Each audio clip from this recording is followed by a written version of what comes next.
A 51-win season for this young Apollos team, but will it all be for naught? That is the question that I have to kick off this episode with. We take on the 45-win Arizona Coyotes in round one. Again, we are fresh off of pulling off one of the most ridiculous come-from-behind division title wins I can ever think of. The Chicago Blackhawks had no business choking the way that they did. I mean, as much as we won it, they blew it heading into the playoffs. 5-4-1 in their last 10. We surged our way through the final few months of the regular season, and on tiebreaker, we do jump the Hawks to get this opportunity here. Though, again, if I'm not mistaken, though, it was the Vancouver Canucks who absolutely dominated the Pacific Division. That said, of course, we look at the team that got us here. Of course, Tyler Benson, excited to see what he can do at this point. Quinton Byfield is still going to be our center. Now, I'm very hesitant to have that be the case. 62-point season, pretty damn good. I mean, Cirelli with a 72-point season, you could argue he'd be better suited there, and then the stud on 60 points as well. There are arguments to be had about who should be where. I mean, you could argue that Kyrou deserves to be bumped up. But, of course, this team, the way that they performed on the back stretch of the season, I think we leave the team as it is, basically, instead of doing the full rundown. Just spoiler alert, we're leaving the team as it is, but we do have that maneuverability if we need it. Now, the question is, of course, too, player types. I can mix and match if we have to. Like, there's a lot of versatility in this lineup that I can take advantage of if we start to slip up. Defensively, of course, right now it's a bit shaky, although Sabruev playing on the top pairing next to Glebov has been great thus far. But between Taylor, mainly with Esteban Taylor, okay, what's he going to provide? Jones, Liljegren, Bouchard, hopefully they can play to the best of their ability. And at the end of the day, with our goaltending, of course, we know this is it for this tandem. Rask and Saros, we're going to be reworking our goaltending next year. The big thing, of course, is the fact that Jamie Drysdale is done. I mean, I forget how long he's out for. I don't remember if he's out until the end of June or not. I think he's back in mid-May, is he not? Yeah, he's back May 12th. So he's out. He is completely out of the picture for the time being. So all in all, best course of action, leave the team the same. The team, set up in the way that carried us to this point. We can make changes, though, if need be. That said, let's do what we always do. Let's take a look at what we're up against. The Arizona Coyotes. This is how they shape up right now. Of course, in 2022, Taylor Hall stayed. He is centered by Clayton Keller and Philip J. Kessel. Second line is Nick Schmaltz next to Barrett Hayton and Sven Berchke, finding himself a home in the desert. Nick Foligno, Christian Dvorak, and Tyler Bozak. Of course, we had here. Then Zemgus Girgensons, that's a rough contract for him. Valtteri Filppula and Christian Fischer. So all in all, it's pretty good. I mean, that third line's solid.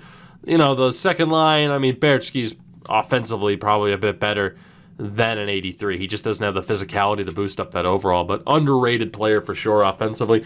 And that top line's absurd. Defensively, it's not fantastic, but it's still really good. Oliver Ekman-Larsson and Jacob Chikrin. You have Kyle Capobianco and Troy Stetcher. Cam Dineen next to Vinny Hinostroza, so I'm intrigued to see who's injured and who might replace Vinny. Goaltender is Darcy Kemper. Kemper's the man with Anders Nilsson. Boy, a lot of Canucks on this team. Alex Goligoski is the injured defenseman. Steenbergen and Nieto are the healthy scratches. So Hinostroza looks like he'll still be the choice on defense rather than them calling anybody up. So that could certainly be to our benefit. When it comes to the overall ratings, they have the edge on offense. We have the edge on defense and in goal. So you got to look at Mr. Sabruev. Might rework the jerseys here in the offseason. I still kind of like it, but I still kind of don't. There are too many colors in the logo to try and work in all of them. But we'll see what we come up with. I did get some decent suggestions as well that I might use as a foundation, so I thank you guys for sending those in, for those of you that did. That said, let's do this. The AHL team, unfortunately, after a 59-win season, they got crushed in Game 1, but we'll still focus on them as much as we can. And yeah, San Antonio's in the Eastern Conference. No, they're in the Western Conference. Yeah, for a second. Nope, no, they are in the Eastern Conference. Okay, fair enough. It is what it is. I can't realign that as far as I know. Let's get down to business, shall we? Game 1 of Round 1 against the Coyotes. Let's see what this team's capable of.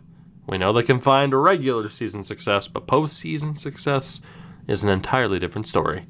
First period, and the Yotes have the lead. Clayton Keller, 13 shots to 6. That was a very poor start. We're lucky to only be down by 1. Second period, we are no longer down at all. It's Glebov with the goal. The gigantic acquisition, certainly going to be the face of the franchise at this rate. Ties this one up, 20 shots to 18. We go to the third, and really this game is completely up for grabs. Anyone's for the taking. Tyler Benson with the goal. We've come back from 1-0 down to take the 2-1 lead. We're beyond the halfway point of the third period as well. Under 6 minutes to play. Power play for the Apollos. It goes to waste, but is that enough anyway? 1 second. Yes.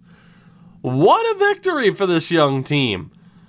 A lot of grit, a lot of heart, desire on display. Tuukka Rask. It's Tuukka, not Tuukka. It gets the win. Tyler Benson. The overtime, or not the overtime, thank God it doesn't. The overtime avoiding playoff GWG. Got to get that W in there. And we did. Quentin Byfield, solid game. 2 assists. And it was indeed Byfield. Ovechkin and Benson our top line, and Glebov as well. Picking up a point.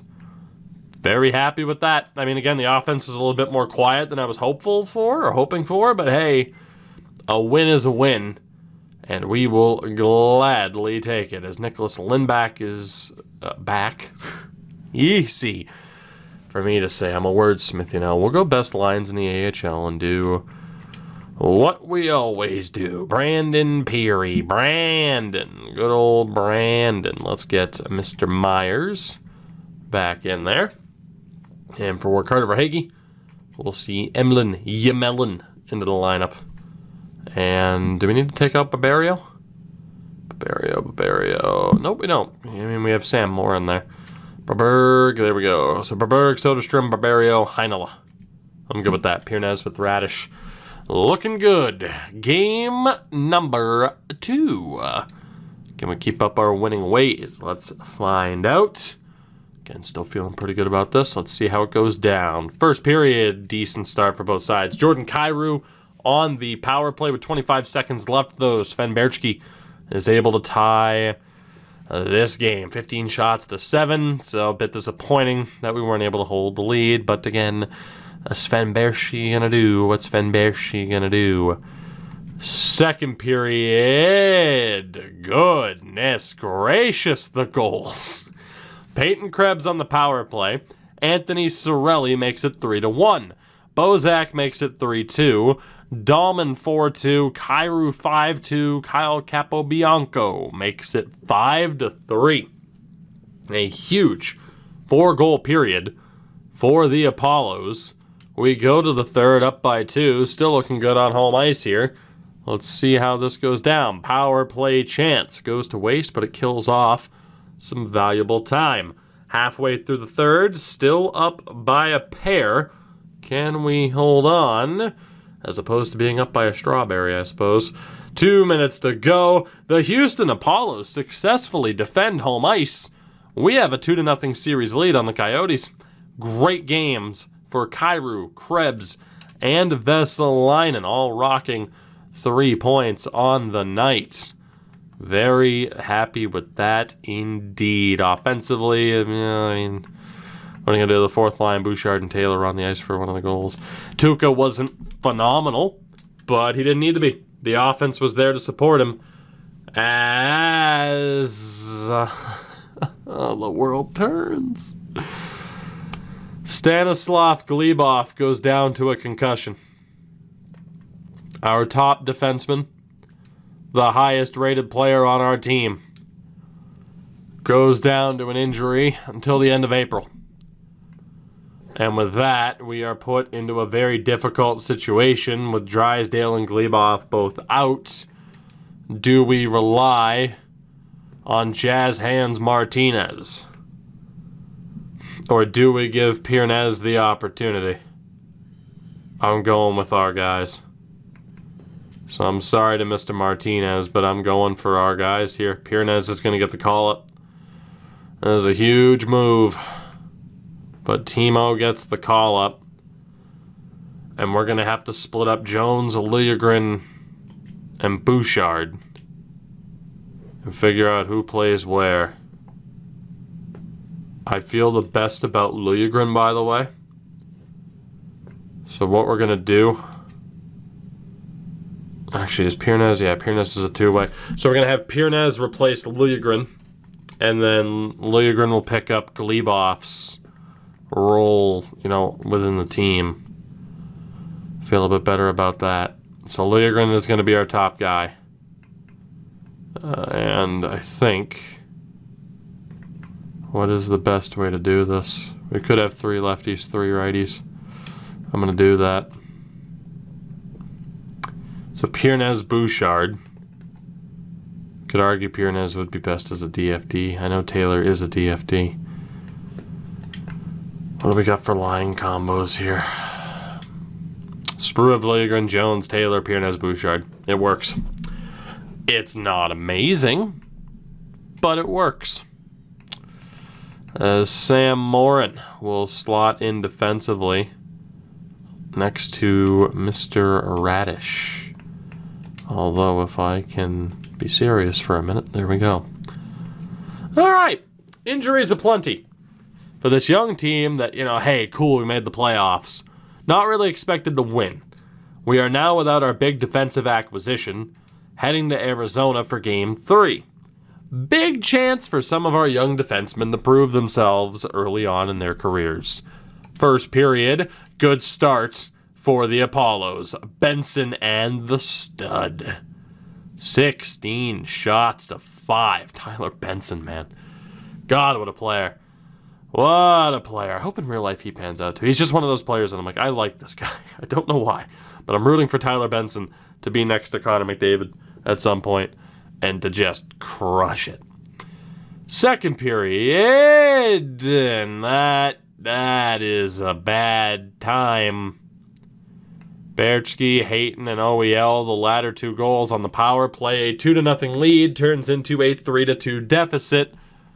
Heading into the third period, Bozak scores their 3rd power play goal of the game. It's now 4-2 as the penalty kill has not worked, nor have we been able to stay out of trouble. We fail on the power play. You might have heard the dog sneeze in the background, by the way. Wasn't it adorable? 3 minutes to play. Kessel makes it 5 on former teammate Tuukka Rask. That's it. The Coyotes make a statement. 5 unanswered goals.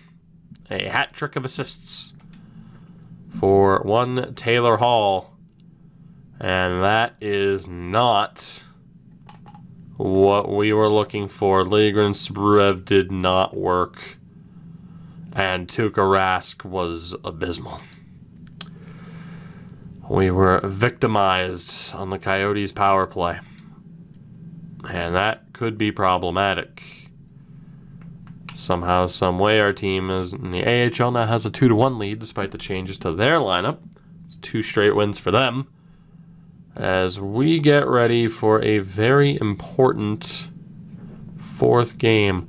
Dahlman has 10 goddamn penalty minutes already. And for that reason, I think we have to drop him. I think we run Dahlman, Krebs, and Stud. Or Krebs, Dahlman, Vesalainen, because Krebs and Vesalainen have worked well together. And we move up Stud. Just to see what we're dealing with there on that second line. And then 4th line hasn't been totally ineffective, but also not all that effective. Right. How are we going to handle this? That is one hell of a question. Piernez, Liljegren, Zbruev, Bouchard, Jones, and Taylor up to the top line, or top pairing. Let's try it. I mean, granted, it was the penalty trouble that really screwed us over there in Game 3. Game 4, who the hell knows what we're going to see? That's kind of been the theme with this team thus far. Again, still without Glebov. First period, and the Yotes have the lead. Another power play goal, this one for Oliver Ekman-Larsson again. Second period, oh my god, Alex Ovechkin gets, I believe, his first goal of this postseason run on the power play, but Vinny Hinostroza is able to restore the lead for the Yotes, so we are just 20 minutes away from the home team winning trend being in full force. Trading power play chances, neither team can score. We hit the halfway point of the third period. Still looking for the goal that could tie this game or undeniably end it. And there is the one that is going to undeniably end it. Phil Kessel on the power play. Taylor Hall adds an empty netter. And we are screwed. 4-1 is your final. And without Glebov, our offensive output comes to a halt. Darcy Kemper finds his game. The home team has yet to lose. Tell me if you've heard that one before, as Tuukka has not been fantastic by any stretch, and this series could go in any direction at this point. There is pretty much no denying that. So Caleb Jones has been okay. Esteban Taylor, Piernez has been okay. That's going to be combined NHL and AHL. He's been okay. Liljegren, Zbruev has been brutal. I don't know what it is, but without him being next to Glebov, he has been horrific. So I don't exactly want to send him down as punishment, but he's just not getting it done. But the problem is, where the hell else do I play him? He didn't work next to Liljegren. Let's go with the madness. Let's go for Jones, Liljegren, Zbruev, Taylor, Zbruev, Bouchard, Taylor, Piernez. Let's just try it. And then offensively, I'm intrigued. The fourth line is going to stay the same for obvious reasons, but again, anybody on the third line could be cycled out. Isaiah Dahlman cannot stay out of a goddamn box. Stud has not been great. 3 points for Cirelli and Kyrou. Ovi with 3 points, just the 2 points for Quentin Byfield. That's all I needed to see. So out of this combination, Vesalainen with 4, Kyrou 3. Vesalainen can't play center. So it's got to be Kyrou, Cirelli. You know what? Let's go with Cirelli. I know Krebs is... Actually, Peyton Krebs works up there. He does. Let's go Vesalainen, Cirelli, Kyrou, Benson, Krebs, Ovechkin. We'll go with Dahlman, Byfield, Stud. Just throwing anything at the wall that I can. Perhaps making way too many changes. But, you know, we got to be overly reactionary, especially on defense. And especially when some players just aren't showing up. I mean, this team right now is an ever-evolving, situation. We react in due time. First period of Game 5. We really need that home team winning trend to continue. And it might. 1 goal apiece. The defenders are out of the playoffs, unfortunately. Schmaltz scored on the power play. Dahlman was able to get one back. So the AHL team was bounced. Certainly the changes to the defense core did not help them. But all in all, a strong season for our AHL club. But our focus is here in the NHL level. Second period, scoreless. So here we go. Gigantic third period for the sake of everything, really. For the state of this team in the playoffs. Cirelli on the power play. You'll love to see it. Got a long way to go, though. I mean, we really, really need this home team trend to continue, please. And we're 3 minutes away from sailing away into the great blue yonder. Sven Bertsky ties it. I had a feeling he was going to be a pain in the ass offensively. We go to overtime. Again, unless it's elimination game, I do not jump in. So place your bets, make your predictions, who is scoring the winner, and for what team. Here we go. Overtime, Game 5, power play for the Yotes goes to waste. Normally there's a quick follow-up. Power play for the Yotes, and that'll do it. Clayton Keller wins it. Darcy Kemper stepping up. And we just continue to get into penalty trouble and have it cost us in the end. The penalty trouble that we continue to find ourselves in, we know Tuukka's stats were okay. I'll go back and look at them.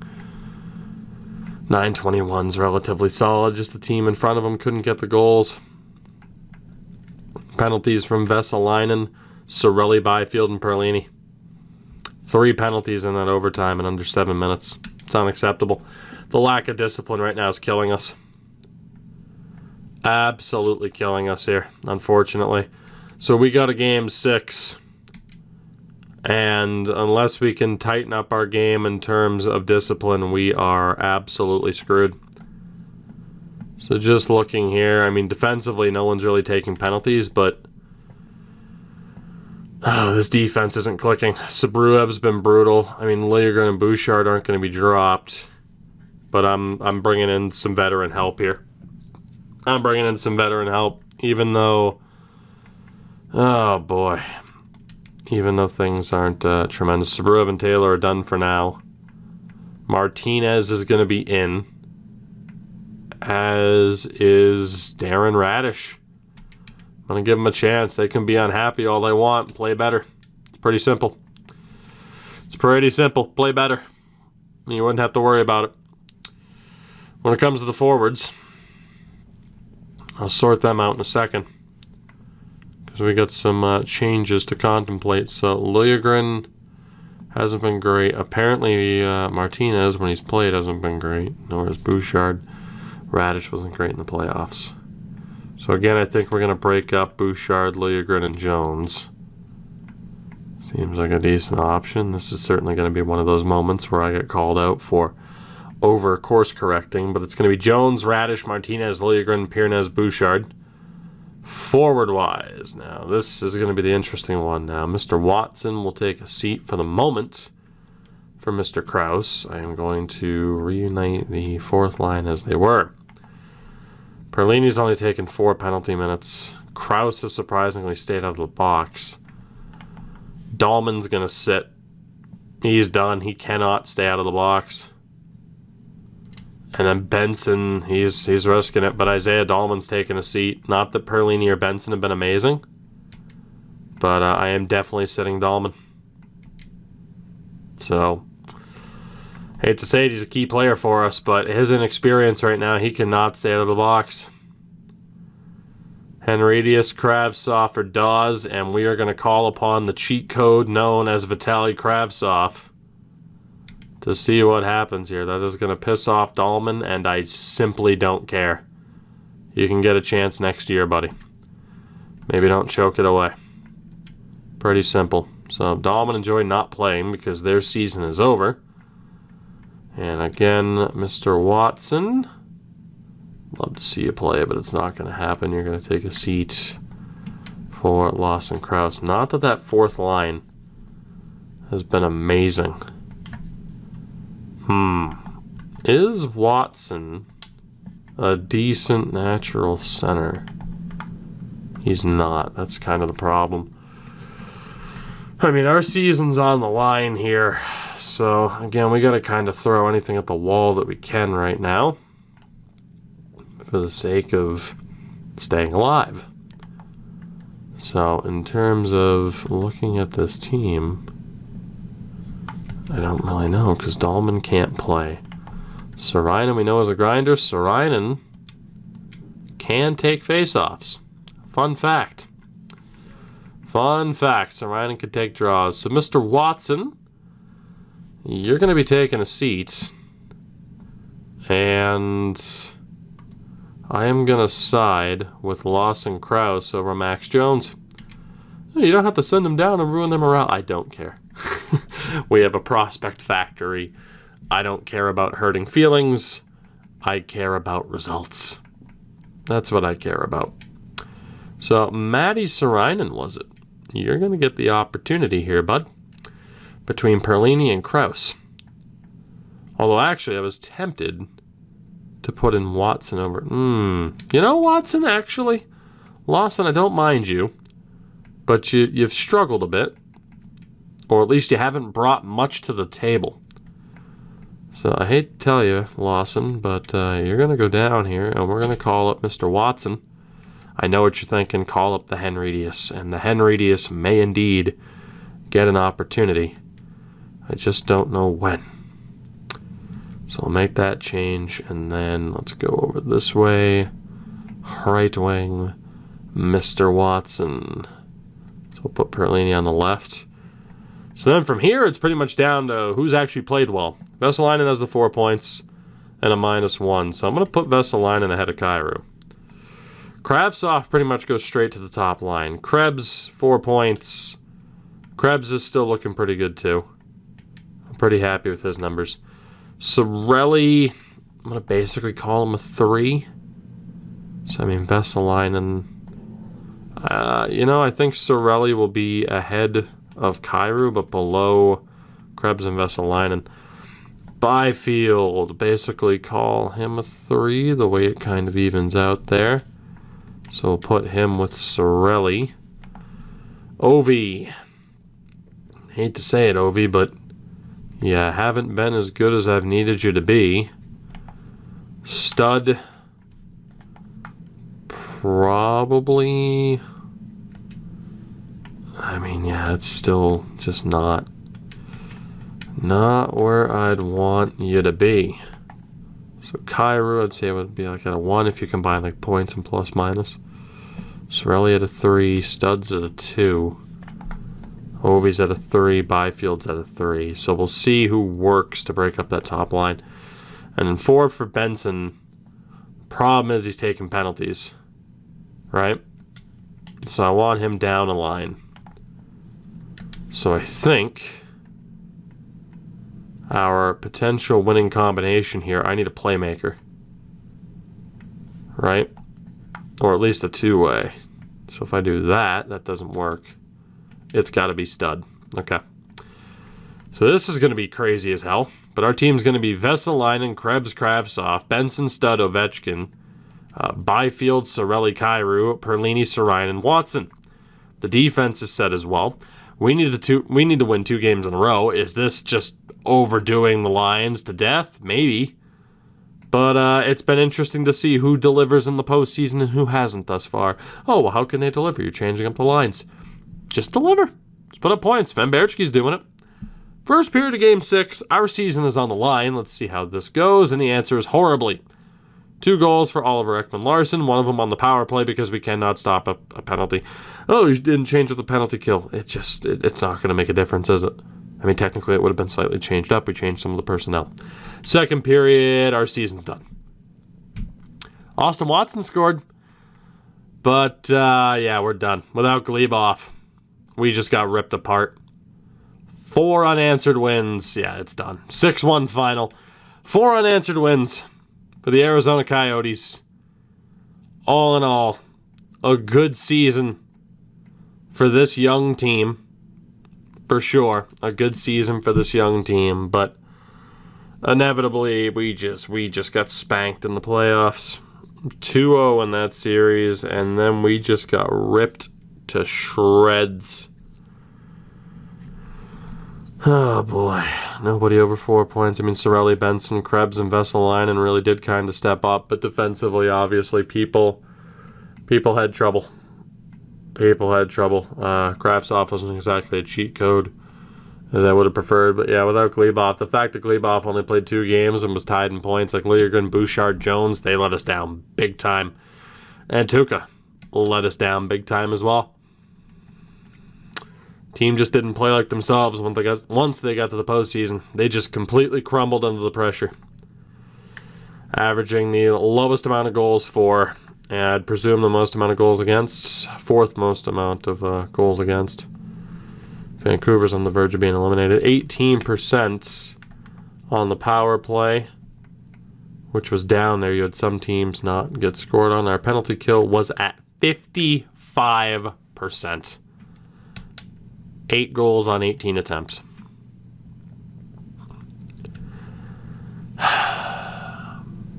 That sucked.